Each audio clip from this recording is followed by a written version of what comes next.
It's rare to be genuinely surprised by new speakers, especially ones that attempt to bring back designs from the past. This happens a lot in hi-fi. The pressure to meet shareholder expectations and just consumer demand often result in new versions or updates coming out every year or two that are often, little more than variants of what came before. Now, Leek could have easily fallen into this trap with the brand new Leek Sandwich 250, which revives a line of loudspeakers that date all the way back to 1961. While the new 250 definitely takes inspiration from the past, this speaker is leaps and bounds better built than what came before it, making it a wonderful example of how to bring an old speaker into the modern era. The 250 is a three-way rear-ported design that gets its name from the sandwich cones it uses. It has one 11-inch bass driver and one 4¼ mid-range driver, both comprised of Leek's aluminum foam core sandwich design, mated to a 1-inch soft dome tweeter. The large cabinet, dual ports, and 3 drivers combine for a reported frequency response of 42 Hz to 26 kHz. Now, sensitivity is rated at 88.5 dB with a nominal impedance of 6 ohms. Like the WHARFEDALE Super Dentons we reviewed last week, this is another loudspeaker that it's not too difficult to drive. But like most large three-way speakers, better quality power will always pay off in the end. Speaking of power, I tested the Leek with a few different amplifiers. Believe it or not, the first amp I used was our 2-watt Deckware single-ended triode tube amp. The Deckware unsurprisingly drove the Leeks fine, with good dynamics and detail up into about 70 dB in room. It could drive the speakers louder than that, however, once you go about 70 dB, the Deckware runs out of steam, and the speaker's otherwise good dimensionality does start to thin a little. Stepping things up to the Yamaha 2000A was a really good fit, powering the 250s well, though it wasn't until I went full why the hell not with the Macintosh MC312 that I discovered that the Leeks had just a little bit more to give, thus proving my point that quality power always pays off. The biggest improvement from the Mac was in the bass and a better low-level listening experience. I know, the price of the Mac gear is a little out of place for a speaker like the Leek. Bear in mind, you can potentially replicate my results with the Macintosh MA5300, which is closer in price. Subjectively, and to be 100% clear, if the Macintosh gear to me is a perfect 10 out of 10, the Yamaha is a solid 8 driving the Leeks. Before I get into setup, I want to talk about the stands. The Leek 250 is a larger speaker, similar in size to the WHARFEDALE LINTON, JBL L100 Classic, or Mission 770. And like all of those speakers, the Leek needs to be placed on a stand for best results. Now, there is a matching stand for the 250 that is sold separately. Unfortunately, those were completely sold out at the time of this review, so we were sent a pair of WHARFEDALE Linton stands to use. The Linton stands are the same height as the Leek stands, but not quite the same width. Regardless, the Linton stands worked well enough, so if you own a pair of Lintons and are considering a change, but don't want to spring for all new stands, you know what to expect. As for the speaker setup, Leek recommends positioning the 250s so that the tweeters rest towards the center or inside edge of the speaker as shown in this video. They also recommend that you leave the grills on, and I found that the grills actually improved the speaker's dispersion, so I carried out the bulk of my testing with them on, even if Christy thought the speakers looked a little bit more interesting without them. I found that a little toe-in was necessary to lock in the speaker's center image and focus them up a bit. Pointed straight ahead, the Leeks produce a broad wall of sound with a decent center image, though that sound was a little bit vague in spots and it definitely could drift to one side or another as you moved off axis. Applying a little toe-in locked instruments and vocalists in place while maintaining the speaker's otherwise impressive soundstage width and depth.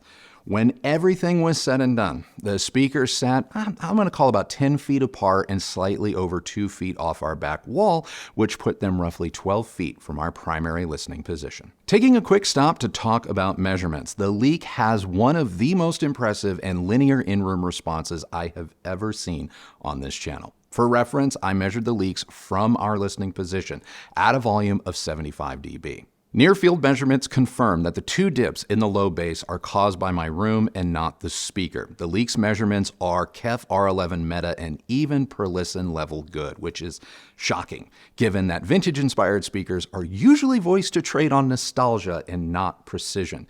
Worth noting, the 250's dispersion isn't the best. Not a huge surprise considering it's a boxy speaker. Like the Super Denton we reviewed last week, treble and focus can be tuned by towing the speaker in towards your listening position.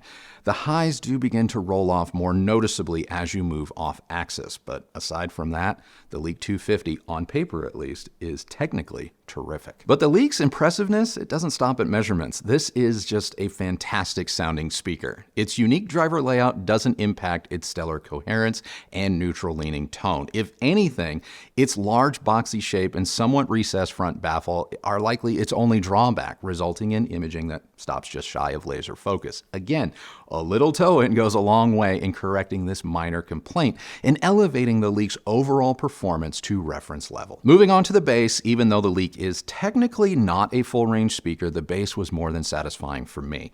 The bass plunged well below 30 Hz in our room and did so with excellent impact, scale, and detail, especially when driven by a more powerful and capable amplifier like the Macintosh. The kick drums on my favorite Perfect Circle tracks, they just had the right amount of dampening, so finer details like the strike of the mallet and the purposely restrained wave of air could be both felt and heard. Now, our SVS Titans give drums a little bit more oomph and that raw impact, but the Leek's more controlled demeanor produced a more organic and studio-like performance. As for the mid-range, the Leek is KEF level linear or neutral. That said, I think the speaker's use of aluminum adds a slight forward presence to vocals, be it music or movies. When directly compared to the KEF R3 Meta's dialogue and vocals sat back more through the KEFs, whereas the vocals and dialogue rest right in line with the Leek's front baffles. That's something I preferred. This gave some of my favorite singer-songwriters more of a you are there feeling, especially when connected to the Macintosh MC312. If you're a fan of Keen's debut album, I highly encourage you to listen to it this way because it's so good. When it comes to intelligibility, the Leek is articulate, but it's not a miracle worker. The designers at Leek haven't really voiced the speaker to accentuate or curb certain frequencies the way, say, B&W does, so don't expect the 250 to save poor mixes or actor mumble speak, and that's something you're going to notice immediately if you watch the season premiere of HBO's House of Dragons. Shifting to the treble, there is a mild rise in treble energy as you crest about 10 kHz, though the grill does keep this subtle bump in check. The treble is very composed with just the right amount of brilliance and air up top. However, there was one instance that just wrecked the Leek's otherwise awesome top-end performance, and that was the timer sound effect on the show 24. I know, deep cut.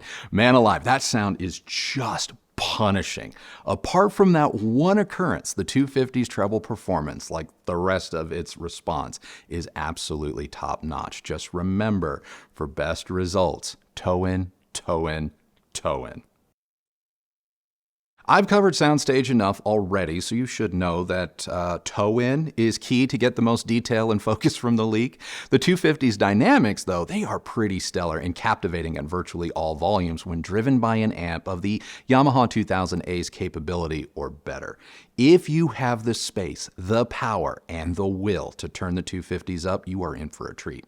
Large orchestral works like those on the Dune or Crimson Tide soundtracks were absolutely epic through the 250's. While I consider the 250's a larger speaker, they are nowhere near as big as the 801 signatures, but that doesn't stop them from feeling nearly as big or from playing with almost the same dynamic, effortless sound, which is just high praise in my book. No doubt you're all wondering if the nearly $3,000 Leek is twice as good as the WHARFEDALE LINTON, which currently retails for about half as much, plus it comes with stands. While it's impossible for me to say if anything is going to be worth you spending more, the Leek 250 is better, more refined, inside and out. You may recall the Linton was our Speaker of the Year in 2021. It's still a great speaker and an absolute value champion. I believe the Linton will sound fuller, maybe even a bit boomier. It's definitely more laid back than the Leek.